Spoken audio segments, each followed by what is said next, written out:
Hi, I'm going to change the clutch on my 2014 Honda Shadow Aero. I find the engagement too close to the end of the bar. The clutch isn't slipping. From what I hear on the internet, I probably get away with just changing the springs, but I'd like to do the whole job since I'm in there.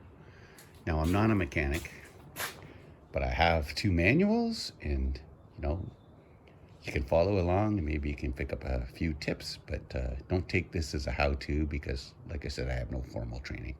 So I've locked my front wheel in a wheel chock and jacked the back of my motorcycle up so that I have room to swing a wrench on the drain plug bolt here because it's pretty close to the ground.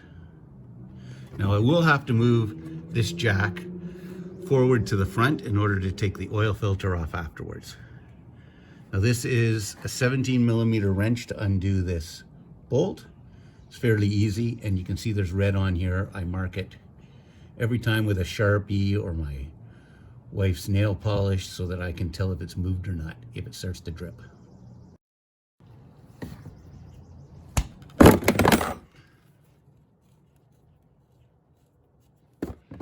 Wrench out of there.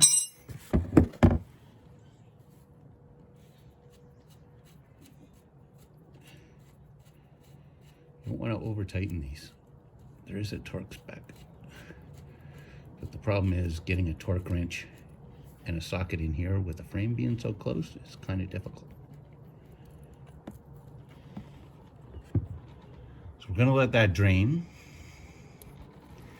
put a new drain plug and washer back in, and then we'll move over to changing the oil filter. But we're not going to put any oil in. This is just to get prepared to take the crankcase cover off on the right side. While I'm waiting for the oil to drain, I'm going to take the slack out of the clutch cable, just to keep busy while this is all happening. So there it is at the handlebar. It's all removed. My aim is to add as much slack as I can to this cable by taking this nut and moving it down here so that I can undo the cable from the clutch mechanism over here. I'm using a 14 millimeter wrench for this bolt.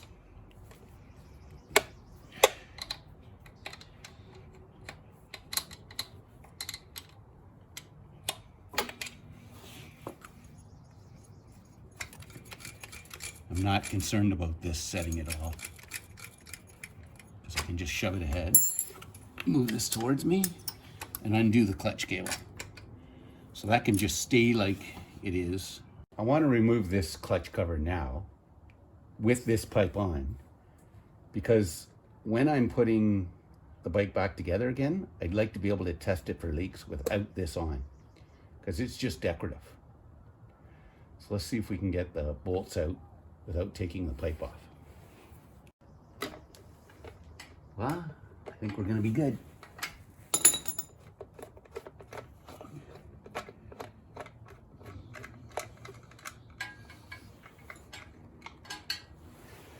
There you go.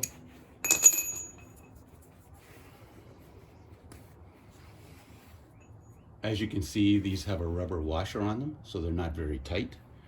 Now I'll be able to take the rest off, but I was just concerned about this one because it would be the only one interfering with my pipe. For this job, I'm using a 3/16 Allen key. Now I know it's not metric, but it's what I had that would fit. I'm also using a magnetic cup, and believe me, if you've ever looked for bolts, these are the best thing.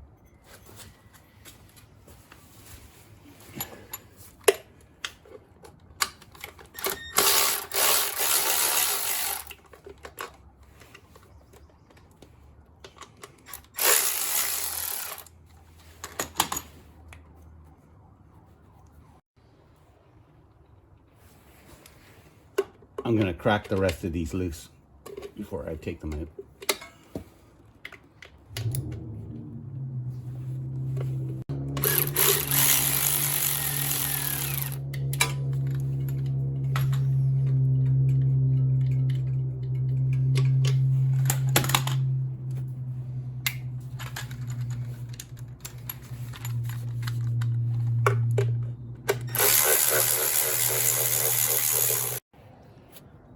Time to replace the oil drain plug and washer. Here is the plug part number. Now, the washers are about 60 cents each, so I buy a bunch of them at once. And these are genuine Honda.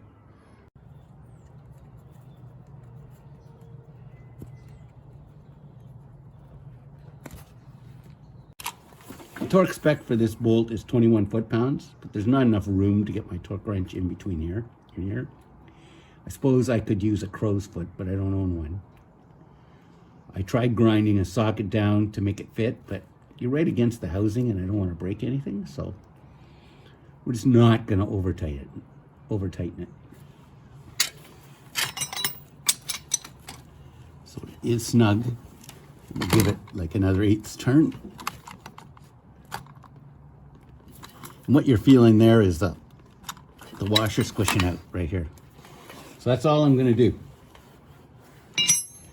Onto the oil filter.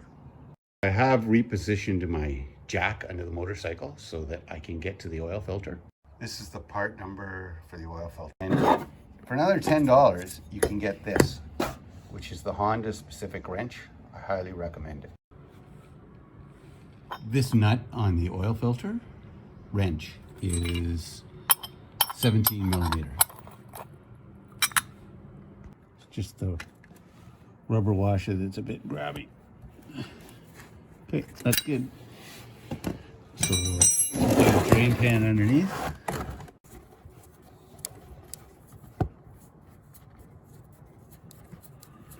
Number one thing to make sure when you pull this off is that you get the rubber washer.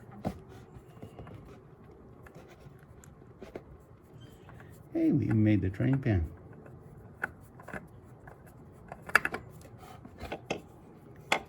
You see the rubber washer on the end right here? As long as we have that, we're golden. There's a trick I like to use putting the oil filter on. I saw it on Del Boy's garage years ago, and it works really well. First, you wet the seal. You spin this on by hand till it just stops. Mark a line. Have that line go over 180 degrees to the other side, and then you're perfect. And I've done it for several years now and never had a problem. So let's give it a try. Okay, so let's wet that oil seal with the oil out of the tray. This is used synthetic oil, and it's probably only got 2,500 kilometers on it. Spinning the filter on till it just seats.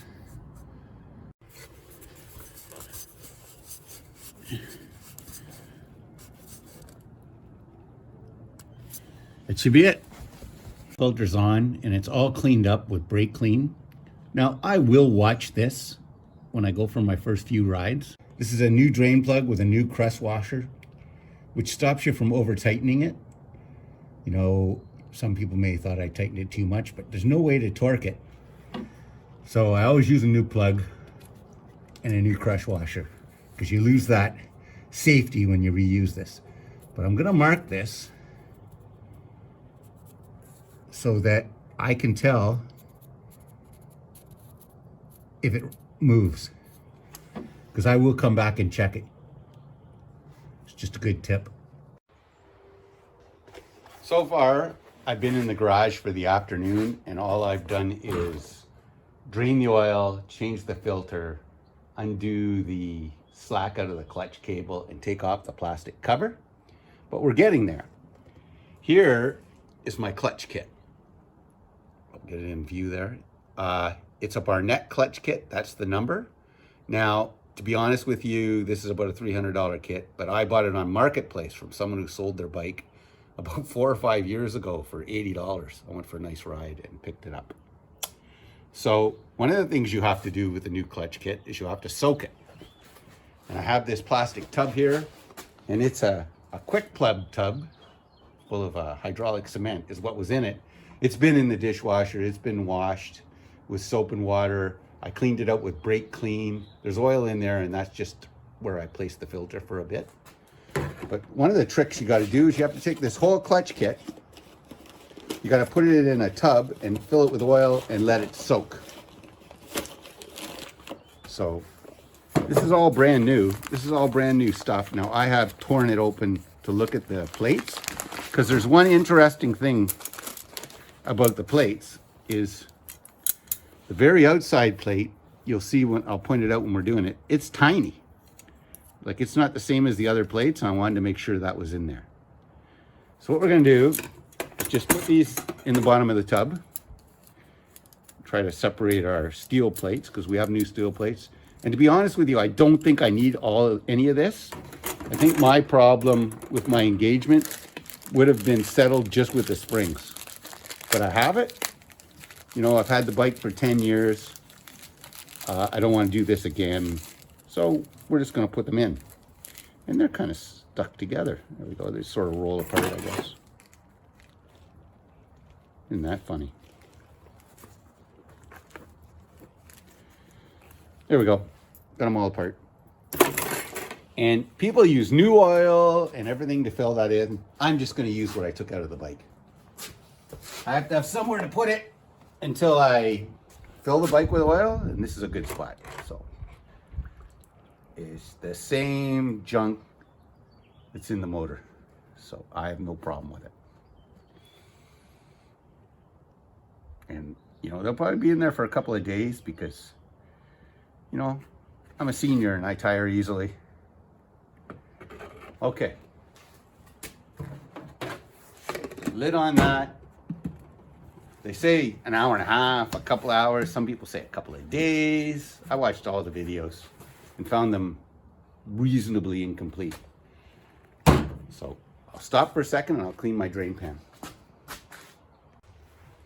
I've decided that I'm going to take the exhaust pipes off. And you'll say, why would you do that? Well, I have to torque that clutch basket nut, and I don't want anything to slip and damage them. There's 2 bolts right here. And I would like to just take the lower pipe off. That would be easier. But there is an exhaust gasket here, because those pipes actually have a pipe that goes between them and balances them, sort of like an X pipe on a car. So I'm going to take them both off, and all it's going to cost me is 2 exhaust gaskets, so probably 20 bucks. And I'll give you the part number for those. So that's the next thing we're going to attempt to do. The nuts we are trying to loosen is this one and this one.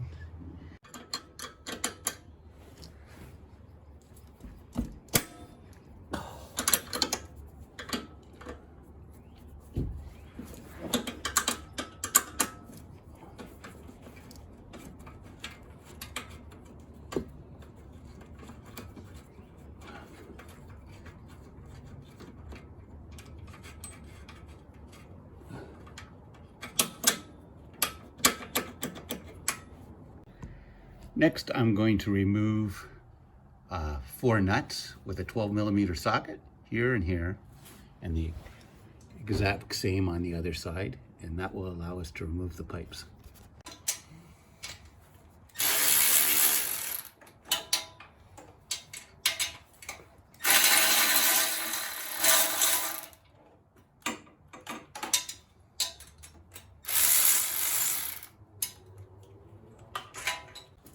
Now I have the 2 nuts that I've loosened previously.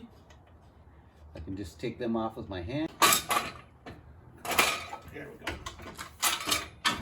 Would have been better if I'd taken the air cleaner off, I think. I'm going to use an 8mm socket, and it says to loosen these in a crisscross pattern. So let's do our best to do that.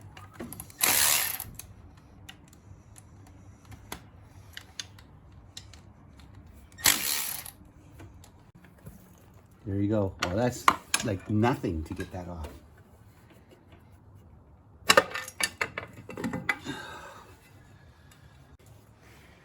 Here's the cover, and there's a little bit of black RTV on it. People say there wasn't much on it. There's a little bit of black RTV on mine that I'll have to clean off.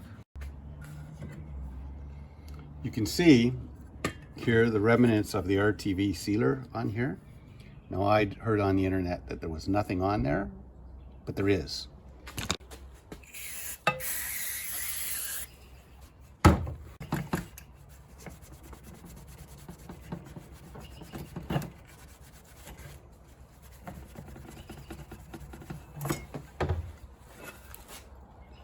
As you can see here, it's all come off. So I'm going to take 10 minutes and do that. Now, I cleaned it with a little Honda brake clean, a soft toothbrush, and a rag. And you can see that it's 100% clean. Now, you can see there's still a few of these things in here that are difficult to get out. So I'm going to put it in a bucket of soapy water and rinse it out and then blow it off dry. And this is the important stuff. This is the stuff that keeps you from having a problem later on. So take time and do it right.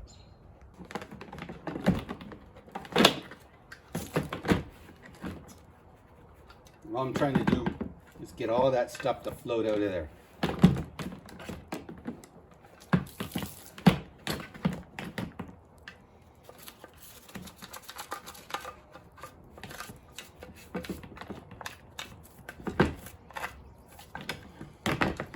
Now I think it's safe to run it underneath the laundry room sink. Now I'm going to clean up the engine mating surfaces. Right here you see it's pretty good. Scraped a little off with my thumb over here. Gonna take whatever's down here off and I'll bring you back.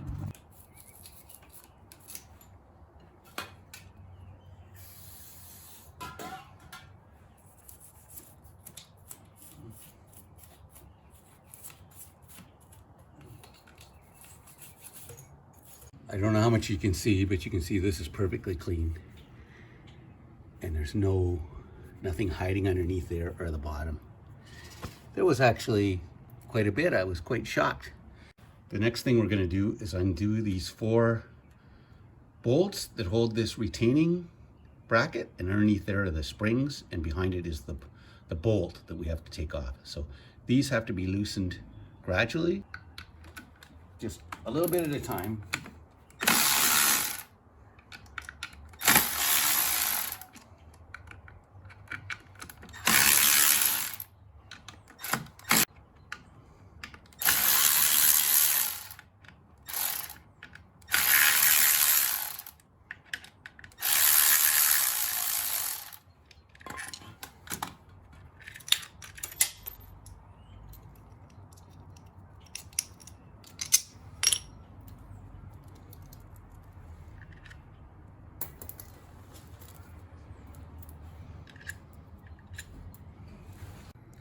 I guess you can see the flange of the nut is bent over. That's called staked.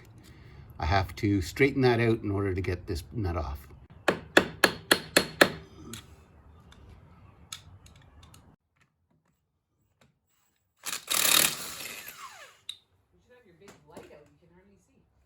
Staked into the crank, but that doesn't affect it. So now I need to carefully take these washers off and lay them down in the order that they're going to go back on. Again, remember that small little one goes here, offset from these other ones.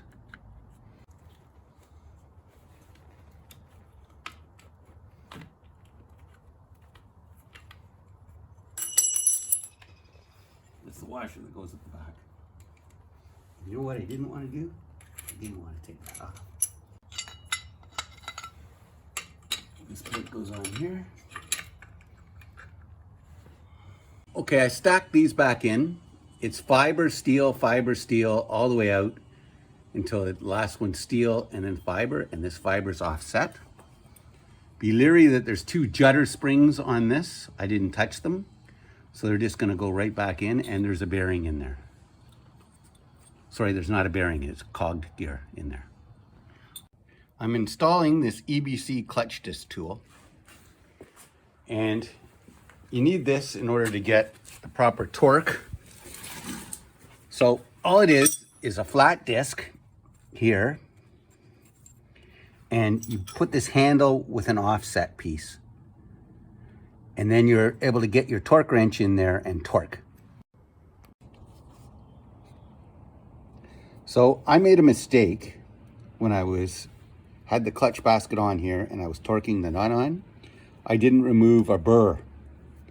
So when I went to put my nut on, it wouldn't turn on, and fortunately the nut stripped out and not the balance shaft. This is actually not the crank, it's a balance shaft. So what I did is what any smart person would do, I called a friend. His advice was to buy a new nut. There's the part number, same as the other one. As you can see, I stripped the first, what do you think that is? It's hard to see. 1/8 of an inch on that nut and it wouldn't turn on.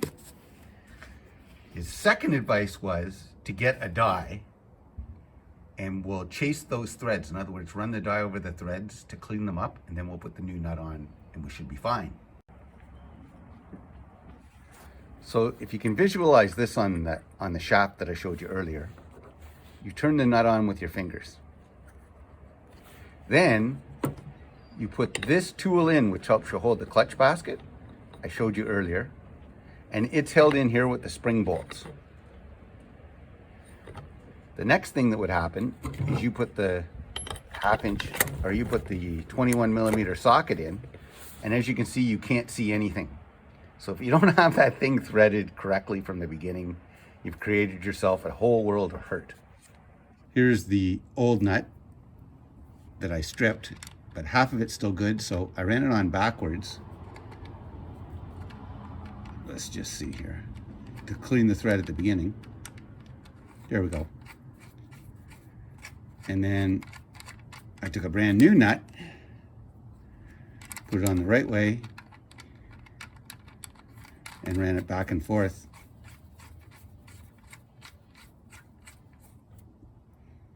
Ran it back and forth to make sure the threads are good, so I think we're good to go. Here we have the nut torqued to 94 foot-pounds and the end peened over with the washer that says outside here and the other one. You know, the problem is I didn't have the basket here far enough back, flush with this back gear. It was proud, which took away the room here. So that's on me. You know, I did use the special jig and I had to have the handle come down, and I put a vice grip here to hold it on the rear brake shaft while I torqued it down. Sorry I don't have any video of that, but you know, it was a little exasperating. Now I'm gonna put the springs and the plate back on. So the plate goes this way with the MR1 on the front.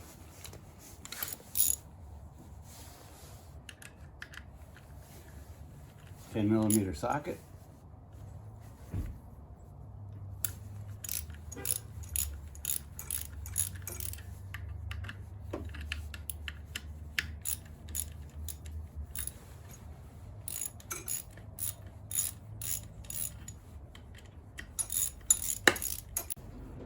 The torque for these bolts right here is 12 Newton meters or 9 foot-pounds. So this is a $40 Amazon torque wrench.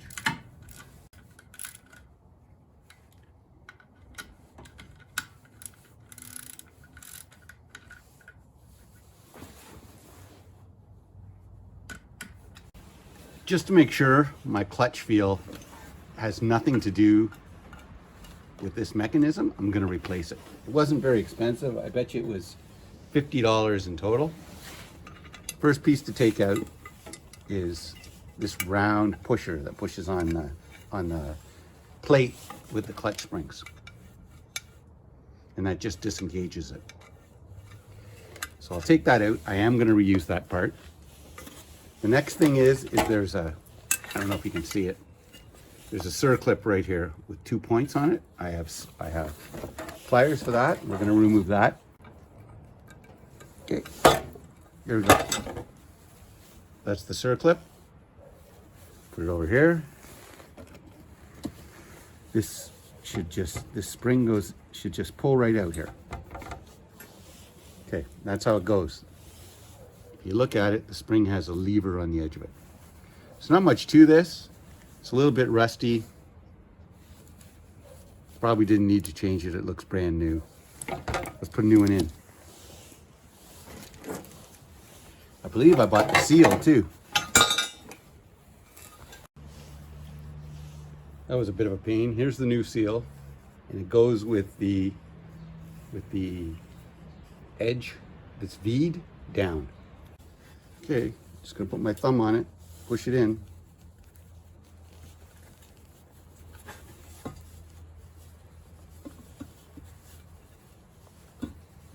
Good grief.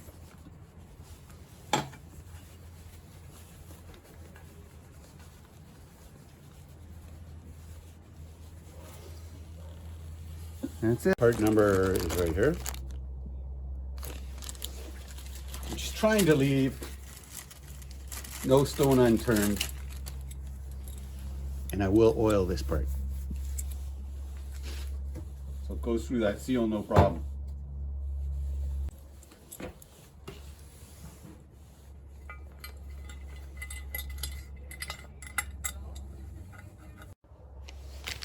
We have a new spring. There's the part number.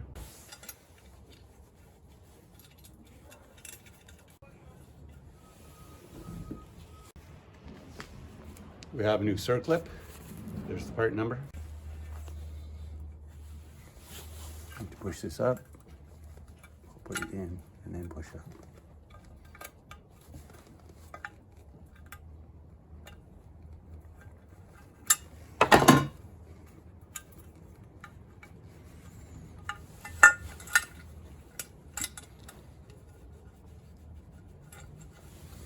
Right here we got our little pusher thing. It just sets in there. When we pull ahead, pushes out. The next thing we have is a new oil seal for right here. And there's the part number for that.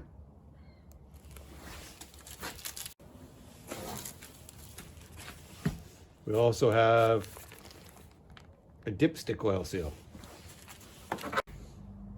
I'm using Honda Bond and just a skim on the outside cover. That's all that was there to begin with. And the manual says just one cover.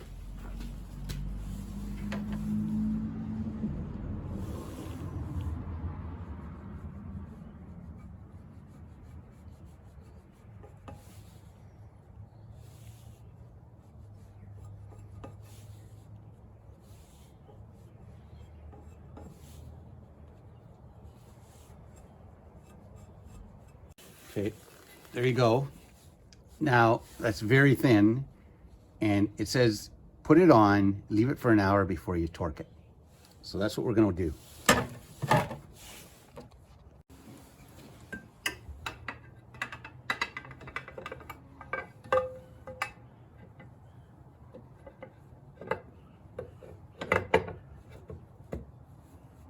Okay, so all I wanna do is just randomly put these in so it doesn't fall off. These bolts are 10 Newton meters, so 7 foot-pounds.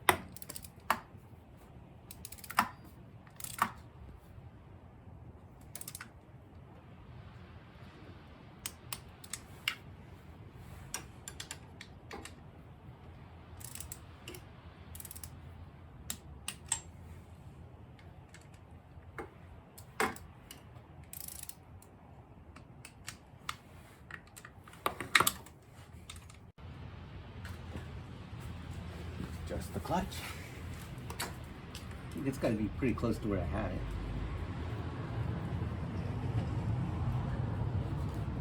A little bit less. This is the part number for the exhaust gaskets.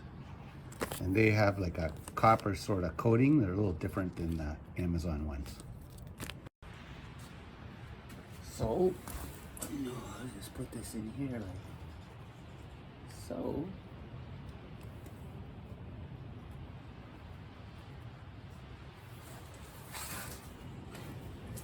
This one in here.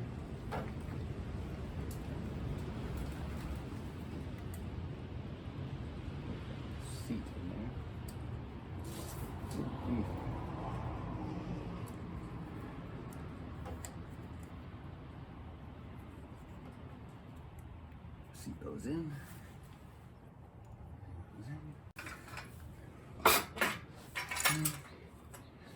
One. Now we need a few nuts to get that thing on.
Torque on these nuts is 18 foot-pounds.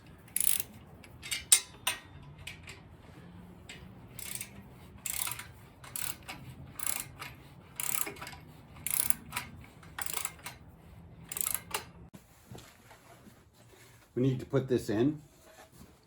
Let's have a look at it. We need to put this on, and there's 1, 2, 3, 4, 5 bolts. First thing that has to happen, dipstick has to come out. I did replace the washer here. And this is very simple. It just goes in like this, sits over the hole, perfect.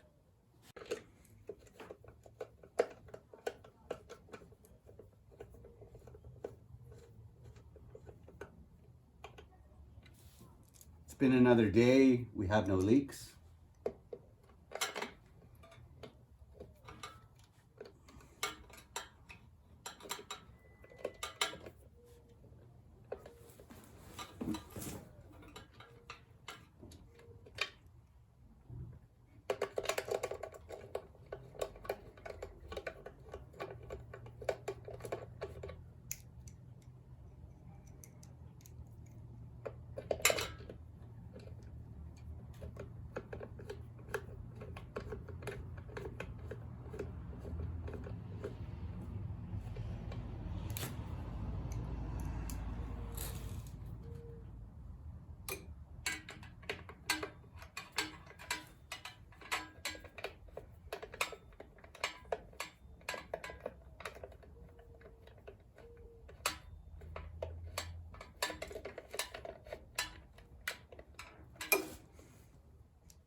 Time to snug these up. The torque is actually 7 foot-pounds, I believe. Let's give it a little bit of a turn.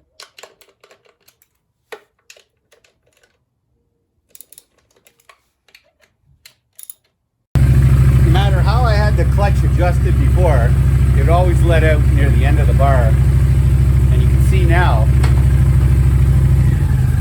way earlier. It's awesome.